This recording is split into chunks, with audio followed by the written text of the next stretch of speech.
আসসালামু আলাইকুম গাইস, আপনারা সবাই কেমন আছেন? আশা করি ভালো আছেন। আলহামদুলিল্লাহ, আমিও ভালো আছি। তো আজকে ডিউটি শেষ করলাম। তো এখন আমি চশমা কিনতে রয়েছি। চশমা কিনতে একটা কারণ আছে। তো কয়েকদিন যাবৎ আমার চোখগুলো অনেক পোড়াইতেছে, এর জন্য চশমাটা কিনছি। তো চশমাটা কিনতে আজকে অনেক উপকার হয়েছে। আর মূলত চোখগুলো পোড়ায়, আমি যেখানে কাজ করি সেখানে একটা পাওয়ার লাইট আছে। পাওয়ার লাইটের বল গেলে মনে করেন কয়েকদিন যাবৎ চোখগুলো পুরাইতেছে। আর আজকে চশমাটা নিয়ে অনেক শান্তি পেয়েছি। আর আমার পিছনে যে ইয়াটা দেখতেছেন, এটা খেজুরের বাগান আছে সামনে, আপনারা দেখাই। এই যে দেখতেছেন খেজুরের বাগান থেকে আমরা প্রায় সময় খেজুর নেই, তা আপনাদেরকে দেখাইতে পারি না সময়ের কারণে। তা আজকে একটু দেখাইলাম। আর মূলত আজকে ভিডিও করতেছি কয়েকটা সমস্যার কারণে, একটু সমস্যায় আছি। সমস্যাটা হইল এই কয়েকদিন ধরে খানা নিয়ে সমস্যায় আছি। আর কোম্পানিতে 2 মাস ধরে বলতেছি গ্যাসের কথা, গ্যাস ফ্রিজের কথা বলতেছি, তারা দেয় না। তাদেরকে বললে কই দিব। তো কইতে কইতে মনে করেন মুখ ব্যথা চাওয়া ব্যথা হইতেছে গা। আর কর্ম তো আর নতুন করে কিছুই নাই, কবলাইতে কইতাছি তো এবো দেয় না। মনে করেন কইতে কইতে চাওয়া ব্যথা হইতেছে গা, এর লেগে আর এখন কওয়া পড়ে না। তো কয়েকদিন আগে ফ্রিজটা এনে দিছে, এতদিন পরে কর পরে পুরা 2 মাস পরে ফ্রিজ এনে দিছে। তো এখনো গ্যাস দেয় নাই। গ্যাস ছাড়া দেওয়া কিছু করানো যাবে না, বুঝছেন না? ফ্রিজ দিলে তো কামে হবে না, গ্যাসও লাগবে। গ্যাস ছাড়া কি রান্না যাব? অনেক ফ্রিজ দিছে, দেখি গ্যাসের ব্যবস্থা হয়নি। আর মূলত সৌদি আরব সবচেয়ে বড় সমস্যা হয়েছে খানার সমস্যার লেগে অনেক কিছু করতে হয়। আর যারা মনে করেন সৌদি আরব নতুন আসে, তারা তো মনে করেন অনেক সমস্যা হয়। আর অনেকজনে দেখতেছি এখন বিদেশে নতুন আসতেছে এবং আমার পরিকল্পনা করতেছে।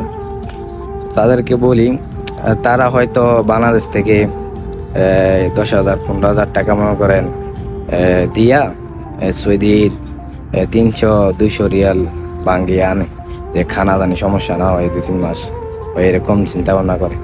তো 200-300 রিয়াল যারা আনে, মনে করেন হেরা 1 মাসে মনে করেন চলতার বোঝে 300 রিয়াল দিয়া, এটা চলার মতো না। আমরা প্রতি মাসে খরচ যায় অনেক। এর জন্য বলতেছি যে যতই আনেন 200 রিয়াল 300 রিয়াল এগুলা দিয়ে 1 মাসও চলা সম্ভব না।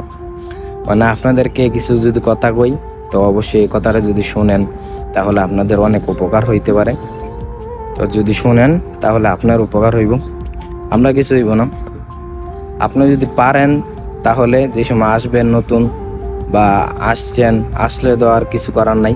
আর যারা আসতে চাইতেছেন তাদেরকেই বলতেছি, আপনারা পারলে যে 12,000 টাকা দিয়ে 200-300 রিয়াল কিনে নিলে বা আনে নিলে, তো এই 12,000 টাকা দিয়ে আপনারা পারলে 7-8 দুজন সিগারেটের প্যাকেট লয়ে আসবেন।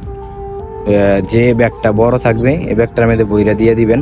আর লগে যে কাগজপত্র রাখবেন এগুলোর মধ্যে আনবেন না, এগুলোর মধ্যে আনলে অবশ্যই রাইখা দিতে পারে।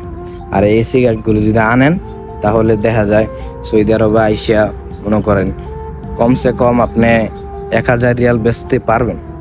যদি 1,000 রিয়াল বেচেন তাহলে মনে করেন অনায়াসে আপনার 3 মাস চলে যাইব, খানার খরচে কোনো বেজাল হবে না। আর যদি মনে করেন আনতে পারেন অনায়াসে কিন্তু 3 মাস যাইব আপনার এই খরচের টাকা দিয়ে। এদিকে আপনার 3 মাস কষ্ট করতে হইলো না, আবার কিছু টাকা হইলো। আর এমনি দেখা যায় 300 রিয়াল আনলে 300 রিয়াল তো 1 মাস চলতে পারতেছেন।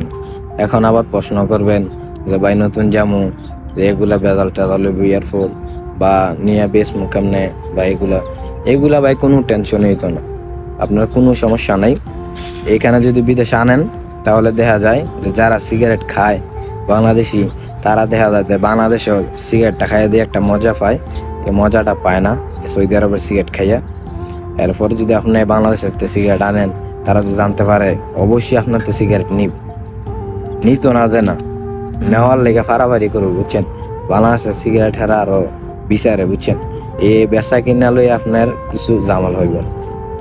আর মনে করেন যে এয়ারপোর্টে নতুন আসবেন, সমস্যা হইব, এগুলো নিয়ে কোনো চিন্তা করবেন না। তো আপনি যে ব্যাগটা লগে লাগবেন এই ব্যাগটা যদি না ভরেন কোনো সমস্যা হবে না, এয়ারপোর্টে কোনো লাগবে না।